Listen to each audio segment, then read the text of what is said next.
السلام علیکم، میں ہوں رضا میکن، آپ دیکھ رہے ہیں آئی آر کے نیوز۔ آئیے جانتے ہیں آج کی کچھ تازہ ترین اپڈیٹ صدیق جان صاحب سے۔ جسٹس جائیہ کہتے ہیں کہ ہم نے آئین کے تحفظ کا حلف اٹھایا ہوا ہے، ہم نے عدلیہ کی آزادی کے تحفظ کا حلف اٹھایا ہوا ہے اور ہم ریفارمز کر رہے ہیں۔ اور انہوں نے کہا کہ میں نے آئی ایم وفد کو کہا کہ آپ بڑے زبردست ٹائم پر ہمارے پاس آئے ہیں۔ یہ بھی انہوں نے اس نظام کو بچایا ہے، انہوں نے اس حکومت کو بچایا ہے، اس کے اداروں کو بچایا ہے، جب انہوں نے آئی ایم ایف کو سب اچھا کی رپورٹ دی اور کہا کہ اگر آپ کی کوئی کنسرن ہے تو وہ کنسرن تو شباز شریف پہلے اٹھا چکے ہیں۔ یہ تو بڑا کمال ہو گیا ہے، آپ کی جو شکایات ہیں یہ تو ہمارے پرائم منسٹر بھی یہی سوچ رہے ہیں۔ اور مجھے ایک خط لکھا ہے شباز شریف نے، یہ سارا میچ فکس نظر آتا ہے کہ آئی ایم ایف کو کے کنسرنز کو کہہ رہے ہیں کہ آپ کے کنسرن ٹھیک ہیں، لیکن یہ کنسرن پہلے ہی ہمارے پرائم منسٹر اٹھا چکے ہیں اور اس کے اوپر تو ہم نیشنل جوڈیشل پالیسی بنانے جا رہے ہیں۔ کیا زبردست ٹائم پہ آپ آئے ہیں، کوئی مسئلہ ہی نہیں ہے۔ یہ بیسیکلی وہ آئی ایم ایف کو بھی گولی کرا رہے ہیں، وہ انٹرنیشنلی جو دباؤ ہے اس کو بھی وہ ہٹا رہے ہیں اور چیزوں کو وہ ڈاؤن پلے کر رہے ہیں اور کہہ رہے ہیں کہ آپ کی جو شکایات ہیں جائز ہیں، لیکن وہ تو ہم پہلے سے کر رہے تھے۔ کتنا زبردست کام ہو گیا ہے، بہت شاندار کام ہو گیا ہے۔ آپ نے جو چیزیں کہی ہیں وہ تو ہم پہلے سے کر رہے ہیں، ہمارے شباز شریف صاحب اس پہ کر رہے ہیں، میں بھی کر رہا ہوں۔ ہم تو national judicial policy making committee کا فروری کے اینڈ میں اجلاس کرنے جا رہے ہیں اور اس میں کون بیٹھیں گے؟ سارے حکومتی ججز بیٹھ کے اور نیشنل جوڈیشل پالیسی میکنگ کریں گے۔ سبحان اللہ۔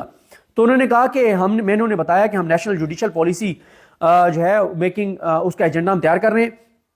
کہتے ہیں پھر میں نے ان کو سمجھایا کہ پاکستان میں میکنزم کیا ہے، ہائی کورٹس انڈیپینڈنٹ ہیں، سپریم کورٹ کے ماتحت نہیں ہیں اور ڈسٹرکٹ جوڈیشری کو ہائی کورٹ دیکھتی ہے، وہ مانیٹر کرتے ہیں۔ اور پھر انہوں نے کہا کہ آئی ایم ایف وفد نے دو چیزوں پہ مین بات کی، پراپرٹی رائٹس کے اوپر اور کنٹریکچوئل اوبلیگیشن کے اوپر بات کی۔ وہ کہتے ہیں کہ میں نے انہیں کہا کہ یہ جو چیزیں ہیں اس پہ ہم ہائی کورٹس کو تجاویز دیں گے اور کہ سول کورٹ میں ایک جج ہونا چاہیے، وہی سارے یہ کیسز سنیں، ہائی کورٹ میں بھی ایک بینچ ہونا چاہیے تو جلدی سماعت ہو، جلدی فیصلے ہوں۔ لیکن وہ کہتے ہیں کہ ایک آپ کی وش لسٹ ہے، ایک ہماری ہے، ہمیں بھی آپ کی سپورٹ ہوگی۔ یعنی شباز شریف کے بعد یائی افریدی صاحب نے بھی ان سے آنے والوں سے جو ان سے ملاقات کرنے آئے ہیں ان سے بھی انہوں نے بھی کچھ نہ کچھ مانگ لیا کہ ہمیں اے آئی میں نا آپ کی آئی ایم ایف کی ہیلپ چاہیے ہوگی، تو آپ نے بھی مہربانی کریں، آپ نے بھی ہمیں سپورٹ کرنا ہے، ٹھیک ہے؟ تو آپ اندازہ لگائیں، یہ تو وہی ہے نا کہ تم آؤ گے تو کیا لاؤ گے، ہم تمہارے پاس آئیں گے تو ہمیں کیا دو گے۔ وہی کام یائی افریدی صاحب نے کیا ہے کہ آپ ہمارے پاس ہم سے پوچھنے آئیں لیکن آپ ہمیں کچھ دے کے جائیں، آپ مجھ سے وعدہ کریں کہ آپ آرٹیفیشل انٹیلیجنس میں جوڈیشری کے حوالے سے آئی ایم ایف ہمیں جو ہے نا وہ سپورٹ کرے گا۔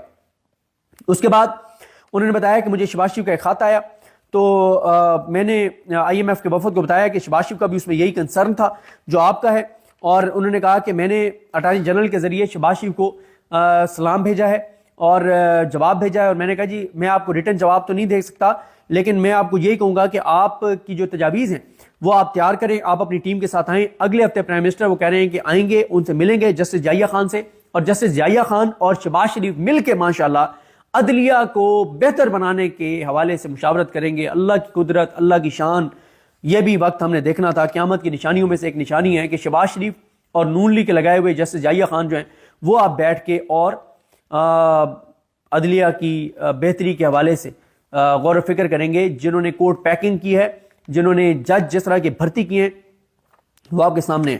اور انہوں نے کہا کہ ہم نے اپوزیشن لیڈر سے بھی رابطہ کیا ہے، بڑی مشکل سے رابطہ ہم نے کیا ہے، اور انہوں نے کہا کہ عمران خان کا جو خط ہے اس کے اوپر ایک ہفتہ ہم نے کام کیا ہے، میری ریسرچ ٹیم نے کام کیا ہے، کل اس خط کا پورا میں نے جائزہ لیا۔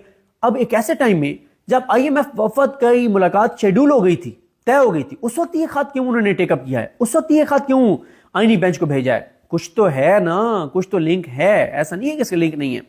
کہتے ہیں کہ عمران خان کا خط جو ہے اسے کل میں نے دیکھ کر اس میں سنجیدہ ایشوز ہیں، کیونکہ وہ 184(3) کے زمرے میں آتے ہیں چیزیں، تو میں نے آفس کو کہا ہے کہ آئینی بینچ کی کمیٹی کے سامنے رکھیں، اور اگر وہ اس کو سننا چاہتے ہیں تو وہ اوپن کورٹ میں لگا لیں۔ یعنی اب جسٹس امین الدین، جسٹس جمال خان مدوخیل، جسٹس محمد علی مظہر، جنہوں نے سویلینز کے ملٹری کورٹ میں ٹرائل کی اجازت دی ہے، ان کے پاس معاملہ بھیجا ہے انہوں نے جسٹس جائیہ خان صاحب نے کہ آپ اس کے اوپر فیصلہ کریں۔ اس کے بعد وہ کہتے ہیں کہ عمران خان کی مجھے ایک چیز اچھی لگی کہ انہوں نے صرف شکایات نہیں کی بلکہ انہوں نے میٹیریل بھی دیا ہے۔ اچھا لگا کہ ایک USB میں انہوں نے ساری چیزیں دی ہیں جس کی وجہ سے میری ریسرچ ٹیم کے لیے بڑی آسانی ہوئی۔ تو اب وہ معاملہ ہم نے آئینی بینچ کو بھیج دیا ہے۔ ذوالقرنین اقبال صاحب کے سوال پر انہوں نے بتایا کہ یہ جو ججز کی بھرتی والے معاملے پہ انہوں نے کہا IMF نے جو سوال کیا اس پہ ان کو بتایا کہ یہاں پہ ڈسٹرکٹ جوڈیشری ہوتی ہے، پھر ہائی کورٹس ہوتی ہیں، پھر سپریم کورٹ ہوتی ہے، اور سب کا کام کس طرح کا ہے، ہائی کورٹ انڈیپینڈنٹ ہے، اور پھر انہوں نے کس طرح سے ڈیفینڈ کیا IMF کے سامنے 26 آئینی ترمیم کو. انہوں نے کہا کہ ایک پارلیمانی کمیٹی ہوا کرتی تھی، لیکن پارلیمانی کمیٹی کے فیصلوں کو کیونکہ عدلیہ نے عزت نہیں دی تو پھر اس کی وجہ سے 26 آئینی ترمیم آ گئی. تو انہوں نے جسٹیفائی کیا، انہوں نے IMF کے سامنے جسٹیفائی کیا کہ نون لیگ اور شریف خاندان اور پیپلز پارٹی اور زرداری نے زبردست کام کیا ہے 26 آئینی ترمیم لا کر، یہ وہ ڈیفینڈ کرتے رہے.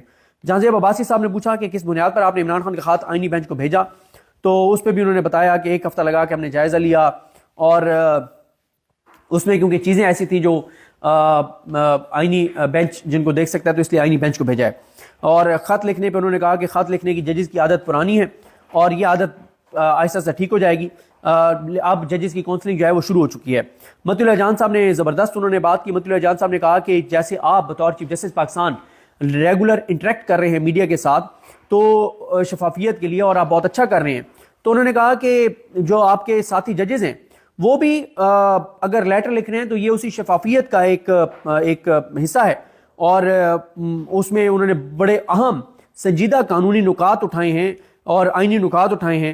تو انہوں نے کہا کہ کیونکہ سینیارٹی کو ریفیوز کیا گیا ہے، منصور علی شاہ صاحب کو چیف جسٹس پاکستان نہیں بنایا گیا، ادھر محسن اختر کیانی صاحب کو جو ہے وہ اگنور کیا گیا ہے، تو دبے الفاظ میں مطیع اللہ جان صاحب نے ان کو سنا دیا کہ آپ تو منصور علی شاہ کا حق مار کے اور چیف جسٹس پاکستان بنے ہیں. تو انہوں نے کہا کہ ان کی جو شکایات ہیں آپ کہہ رہے ہیں آپ ان کو ختم کریں گے، کیسے ان کو ختم کیا جائے گا؟ جوڈیشل کمیشن کے ذریعے ختم کیا جائے گا. وہ جوڈیشل کمیشن، یعنی کہنے کا مقصد تھا وہ جوڈیشل کمیشن جس میں شریف خاندان، نون لیگ اور حکومت کی اور ایگزیکٹو کی اکثریت ہے، وہ جوڈیشل کمیشن اس کے مطلب وہ کرے گا. تو یحییٰ صاحب نے کہا کہ میں پبلک میں چیزیں نہیں کرتا، لیکن اب بات آ گئی ہے تو ہم بات کر لیتے ہیں. یہ جو ججز ہیں جنہوں نے 4 نے خط لکھا، منصور علی شاہ، منیب اختر، اطہر من اللہ، عائشہ ملک، اگر یہ ایک دن انتظار کر لیتے تو بہتر ہوتا، کیونکہ جو ان کی شکایات تھیں وہ میں نے جوڈیشل کمیشن میں نے اٹھائیں، اور میں نے اس لیے ان کو کہا تھا کہ آپ اٹھ کے نہ جائیں. انہوں نے کہا ان کی 3 شکایات تھیں. ایک ان کی شکایت یہ تھی کہ جو سینیارٹی اسلام آباد ہائی کورٹ میں جسٹس سرفراز ڈوگر کو لا کے اور سینئر پیونی کر دیا گیا ہے، اس کے اوپر میں نے بات کی جوڈیشل کمیشن میں. اٹارنی جنرل بھی میرے ساتھ تھے، اور میں نے کہا کہ یہ میرا اعتراض تھا اس کو سینئر پیونی جج بنانے پہ جسٹس سرفراز ڈوگر کو. دوسرا لاہور سے ججز لانے کے حوالے سے ان کی شکایت تھی، وہ بھی میں نے کر دیا، لاہور والا میں نے پوسٹ پون کر دیا. لیکن انہوں نے کہا یہ جو تیسرا ہے نا کہ یہ چاہتے تھے کہ 26 آئینی ترمیم کے فیصلے تک ہم جج نہ لیں. انہوں نے کہا میں یہ نہیں کر سکتا تھا. کیوں؟ کیونکہ انہوں نے کہا کہ میرے ججز بہت کام کر رہے ہیں، ججز کولیپس کر جائیں گے، بہت کیسز ہیں، بہت کام ہے، میں نے ججز لانے تھے. تو انہوں نے کہا کہ اس لیے ان کو وہ وہاں پہ بات کرتے.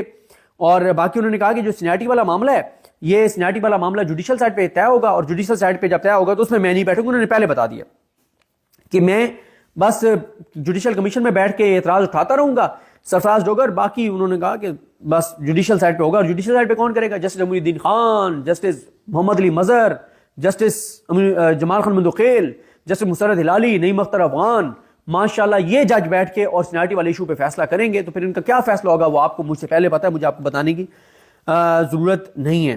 اور وہ کہتے ہیں نظام پہ اعتماد کریں. کل نظام بولا ہے، اور وہ کہتے ہیں کہ کل اگر یہ ججز بائیک آؤٹ نہ کرتے تو کل ایک اچھا جج اور آ جاتا. وہ کہتے ہیں کہ پشاور ہائی کورٹ کے جو اعجاز انور صاحب ہیں وہ آ جاتے، لیکن انہوں نے کیونکہ بائیک آؤٹ کیا تو ووٹ میرے پاس پورے نہیں تھے، تو مجھے وہ 4تھے نمبر والے جج کے لیے ووٹ کرنا پڑا. اگر یہ بیٹھے رہتے تو جسٹس اعجاز انور جو ہے وہ آ جاتے. انہوں نے کہا کہ مسئلہ یہ ہے کہ مجھے ایک دن پتا تھا کہ خط آئے گا ایک جج کا، میں انتظار کر رہا تھا. خیر کہتے ہیں میں کھیلنے چلا گیا، میں کھیل کے آیا، فریش ہو کے بیٹھا کھانا شانا کھا کے، تو مجھے بتایا گیا کہ وہ خط آ گیا جج صاحب کا. میں نے کہا اچھا رکھیں کل دیکھیں گے. میں نے بھی خط کھولا نہیں، ٹی وی چلایا تو ٹی وی پہ خبر بریکنگ کے طور پر چل رہی تھی. تو کہتے ہیں کہ میڈیا کو پہلے مل جاتا ہے، مجھے خط نہیں ملتے. اب یہ بھی ہو سکتا ہے کہ یہ ان ججز کے خلاف ایک سازش ہو کہ خط آتا ہے پہلے وہیں سے لیک کر دیا جاتا ہو اور بعد میں ان پہ ڈال دیا جاتا ہو کہ یہ خود لیک کرواتے ہیں. تو ناظرین یہ تھی اہم اپڈیٹس جو آپ نے جانی صدیق جان کی زبانی. تو ناظرین جڑے رہیے مزید اپڈیٹس کے لیے ہمارے چینل کے ساتھ. اپنا اور اس چینل کا خیال رکھیے گا. اسی کے ساتھ اپنے میزبان رضا میکن کو اجازت دیجیے. اللہ حافظ.